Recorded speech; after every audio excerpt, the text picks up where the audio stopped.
Bonjour monsieur, aujourd'hui je vous présente Poker Vision 2, une exploration de l'IA RL appliquée au Poker Texas Hold'em. Alors premièrement, pourquoi le poker? Contrairement aux échecs, le poker est un jeu à information imparfaite. Vous ne voyez pas les cartes des autres, cela introduit le bluff, la gestion du risque et la nécessité d'être imprévisible. Notre défi a été de créer des agents capables de maîtriser ces nuances dans un environnement complexe à 6 joueurs. Alors, qu'est-ce que le poker? Pour rappeler, le but est simple, gagner le pot, soit avec la meilleure combinaison de 5 cartes, soit en faisant abandonner vos adversaires. Le jeu se déroule en 4 étapes, le pre-flop, le flop, le turn et la river. À chaque tour, l'IA doit décider passer, suivre, miser ou se coucher. C'est ici que le reinforcement learning entre en scène. Alors, pour nos objectifs, ils étaient clairs.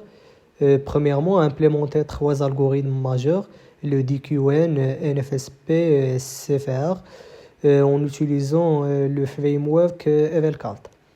Et deuxièmement, passer un duel simple à une table multi-agents de 6 joueurs. Troisièmement, évaluer ces agents via des tournois rigoureux.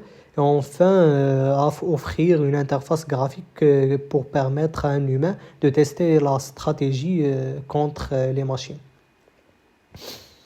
Alors, pour le cœur technique ou les algorithmes, premièrement, on a le DeepQ Network. C'est notre base. Il utilise un réseau de neurones pour estimer la valeur ou le score Q de chaque action possible. Notre modèle utilise le perceptron ou un perceptron multicouche traitant un vecteur de 54 dimensions, incluant les cartes et le montant des jetons. C'est une approche robuste pour apprendre à maximiser les gains médias. On a aussi le NFSP. Le poker est un jeu où si vous jouez toujours de la même façon, on vous craque facilement. Le NFSP résout cela en combinant le RL avec l'apprentissage supervisé. Il apprend une stratégie moyenne pour tendre vers un équilibre de Nash. En gros, il cherche à devenir inexploitable. Et enfin, on a le CFR. C'est l'algorithme derrière les IA légendaires. Il calcule le regret. Qu'est-ce que j'aurais gagné si j'avais fait un autre choix? Il minimise ce regret au fil de temps. C'est très puissant, mais extrêmement coûteux en calcul sur des grands arbres de décision.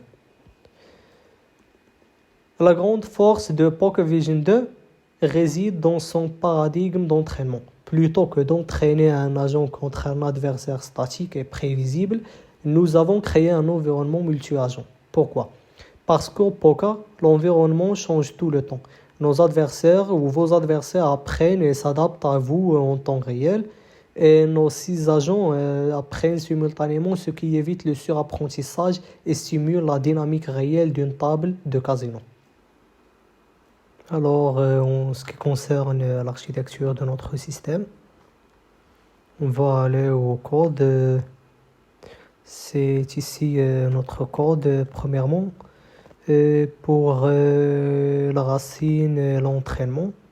À la racine du projet, nous avons les outils pour gérer l'IA. On a le main.py, le point d'entrée principal qui lance l'application graphique complète. On a le train-eval-card.py, permet d'entraîner les agents individuels comme DQN, NFSP contre des adversaires fixes. On a le train multiplications.py, notre script avancé qui entraîne 6 agents simultanément à la même table pour créer une dynamique de groupe. Et on a aussi le fichier compareagents.py, évalue les modèles en organisant les tournois et génère les graphiques de performance. Et en ce qui concerne le moteur de jeu l'engine, il se consiste de game.py. Le cœur du système, il gère les tours d'enchères, les phases de jeu, flop, turn, river et l'état global. Deck.py gère la création et le mélange du paquet de 52 cartes. Le hand evaluator.py contient l'algorithme qui analyse les 7 cartes disponibles pour déterminer la meilleure combinaison.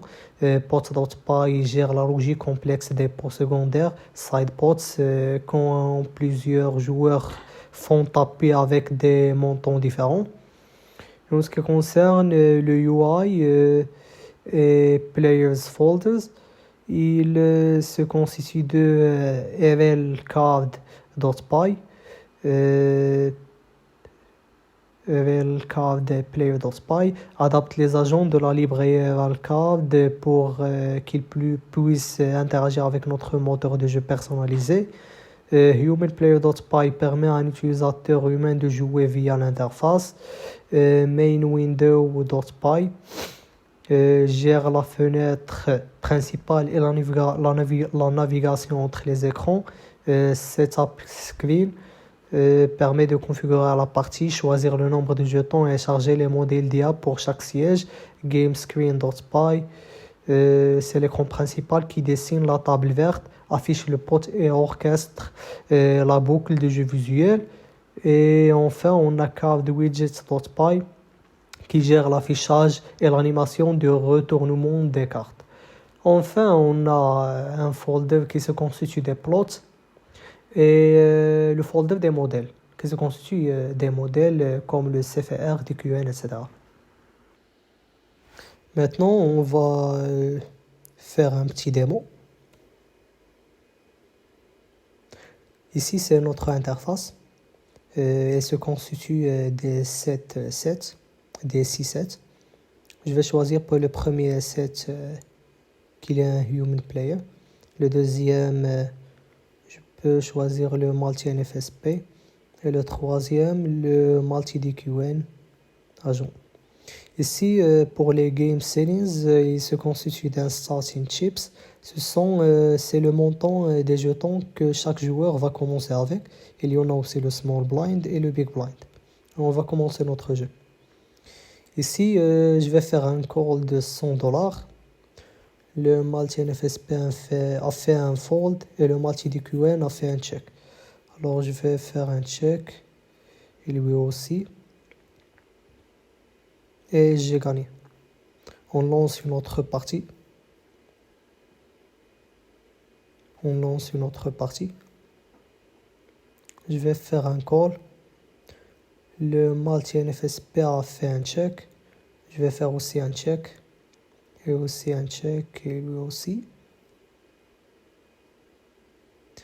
Et il a gagné. Alors le Multi-NFSP a gagné cette partie-là. On va passer vers le Multi-Agent Play-in. Alors, ils vont jouer contre eux. On va utiliser ici le CFR Agent et aussi le DQN Agent pour le deuxième set. Pour le troisième Multi-DQN, le quatrième, le Multi-NFSP et le cinquième, le NFSP Agent et aussi le Multi-DQN. Et on lance la partie. Alors pour cette partie,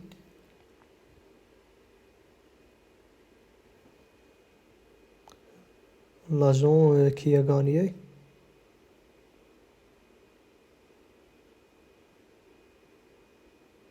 les deux agents ont fait des checks.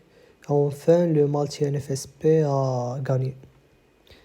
Et enfin, on fait l'évaluation de ces modèles. Pour le premier plot, il se constitue des payoffs de chaque agent. Alors, le premier ou le meilleur agent, c'est le Multi-CFR. Il donne un meilleur payoff. Il le suit le Multi-NFSP, le Multi-DQN. Et puis le normal CFR, NFSP et DQN. On a aussi une matrice qui compare chaque agent avec l'autre.